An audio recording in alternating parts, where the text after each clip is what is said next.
In this video, I'm coming at you with the most toxic thing in Warframe, mass AoE room clearing potential with barely breaking a sweat, and perfect for the Warframe community because you don't even have to aim.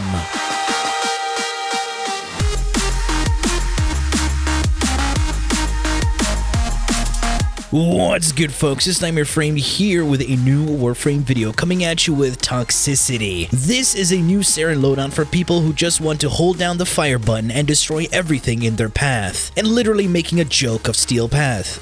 I mean, it's already a joke, but a bigger joke, you know? It's a build that anyone can get a hold of and just go to town and not have to worry about running out of ammo or struggling with anything that you encounter. This build averages 200 kills per minute on a good tile set and 146 kills per minute on a really bad one with horrible spawns. You wipe the map so quick your life support struggles to fall. TLDR, I just gave Saryn a weapon. Yeah, so this build is just Saryn with a weapon.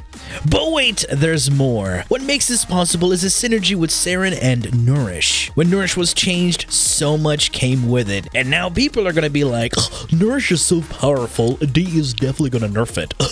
And you know what I have to say? Why don't you take a look at Gloom and Breach Surge? Yeah. Look at them. Look at me. Look at me! Two of the most overused Helminth abilities in the game.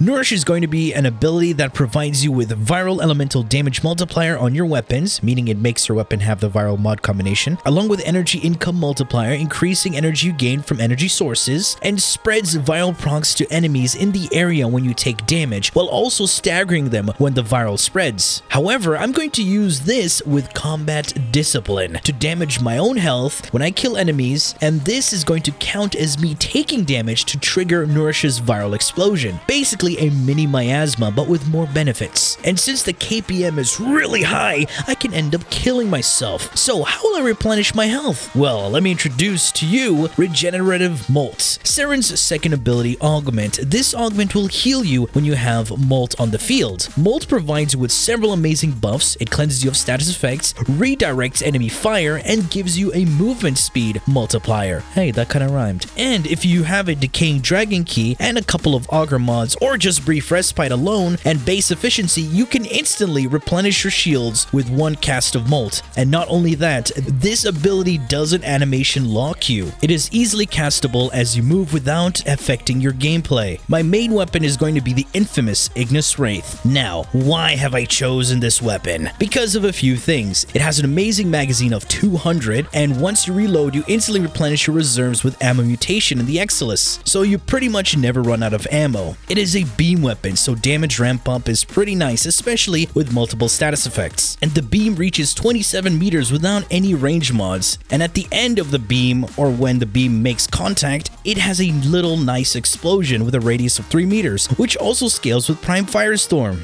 Innate Heat opens it up to have unique loadouts like Corrosive Heat, amazing against armored units, Gas with one toxin mod, good against everything because it is a pseudo AoE weapon with body punch through. And you can also make a viral heat build for, other memes. I did take this weapon against level 9k, but this was before the nerf to its headshot damage multiplier, because this weapon also falls under the AoE category. But to not let that stop you, the reason I chose this weapon is because it is a new player type of weapon, but has potential if modded right, and knowing what faction you're going up against. Another boost to my weapon damage is going to be Spores and Toxic Lash. Her spores deal corrosive damage that tick over time and scale as they spread. This alone can kill quite a lot of enemies without you actually physically touching them. Alongside dealing more damage, Spores also strips armor with its corrosion status effects. Unfortunately, that armor strip is capped at 80%, however, you still do more damage because enemies lose their armor but still retain the weakness to a certain damage type. And since a large portion of their armor is gone, they take even more damage from that damage type. The one problem with Spores is that you have to hit them directly to actually spread them, but Toxic Lash bypasses that limitation as it synergizes with Spores and pops any spores on enemies regardless of where the spore is located on the enemy body. Side note, Toxic Lash itself is an amazing damaging ability. This ability imbues all weapons with toxin damage. damage, which counts as a separate instance of damage that procs Toxin, and that Toxin will then continue to deal damage over time. And this Toxin buff does not combine with your modded elements. Toxic Clash scales up power strength and your weapon's damage, meaning your base damage, crit damage, elemental mods, especially Toxin elemental damage mods, and lastly, faction damage mods. Faction damage works exceptionally well with Toxic Clash, as faction mods apply to your weapon first to then multiply the damage done with Toxic Clash and multiply the toxin damage over time that is triggered on the enemy a third time, effectively triple dipping in damage. So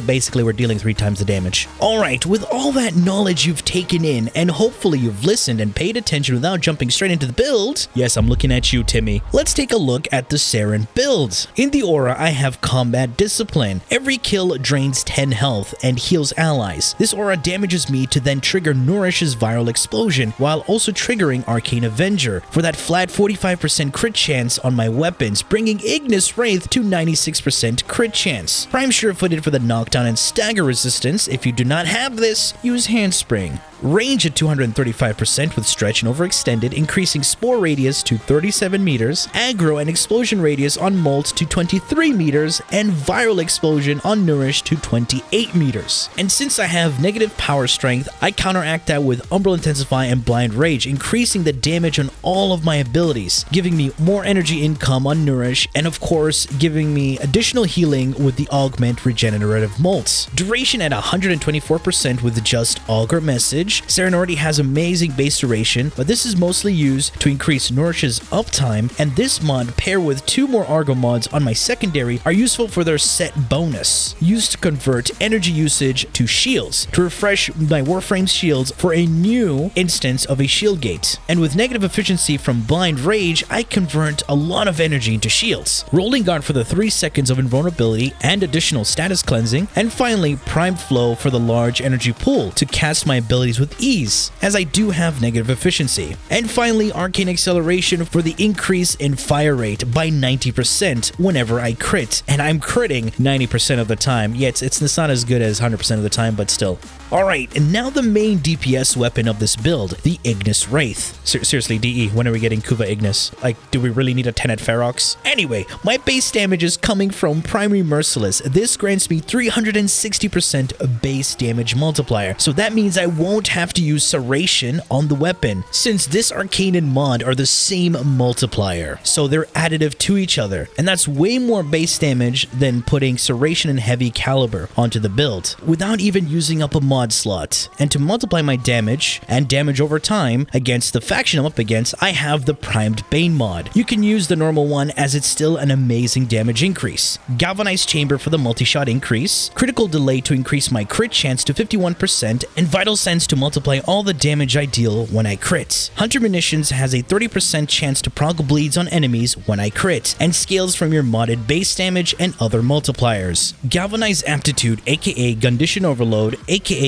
Gun CO, is used for the increase in status chance and additional damage done to enemies if they're affected by several unique status effects. Finally, a Toxin mod to form Gas. So with Gas, Gun CO will scale from the corrosive procs from Spores, the gas damage from the weapon, Toxin from Toxin Clash, Viral from Nourish, and Slash procs from Hunter Munitions to deal additional damage to the enemy. And the final mod can be Prime Firestorm, or additional fire rate, or even Bladed Rounds for additional critical damage. But if you want to go for a corrosive build, you can add an electric mod. And finally, Vigilante Supplies in the Exilus for the ammo mutation and the Vigilante set bonus. This gives me a chance to hit an additional critical tier. In terms of one elemental combination to use on the Ignis, Gas has better AoE scaling and better crowd clearing, while Corrosive Heat on the other hand has better crowd control from the heat procs and more raw damage against acolytes. And Corrosive Heat Armor Strip is multiplicative and allows you to do even more damage to armored units. For additional Augur mods, I have my Epitaph equipped, not even being used, just there for moral support. It's a basic mod setup with the 2 additional Augur mods just to help with refreshing my shields for a new instance of a shield gate.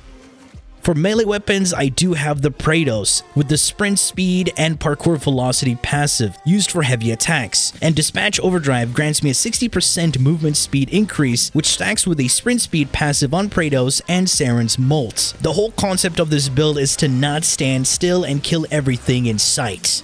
The focus school is literally down to you, and for Operator Arcanes, I am using Magus Lockdown to tether enemies and Elevate just for the additional healing. And here's another contingency plan: if you kill way too many mobs and you lose health way too quickly and you forget to cast your second ability, you have your Panzervopophyla with its Martyr Symbiosis. And plus it's a really nice companion to have because it doesn't really die. And we have Tech Assault that can synergize with Martyr Symbiosis so your pet doesn't go into its larva state as frequent. Alright, this has been it from this Saryn build video. As we all know, Saryn is an amazing Warframe and just destroys everything she touches. If you've enjoyed and learned something from this video, please feel free to leave a like, share, and subscribe for more Warframe content, streams, and so much more. To refer to the description. Thanks for watching, and as always, peace.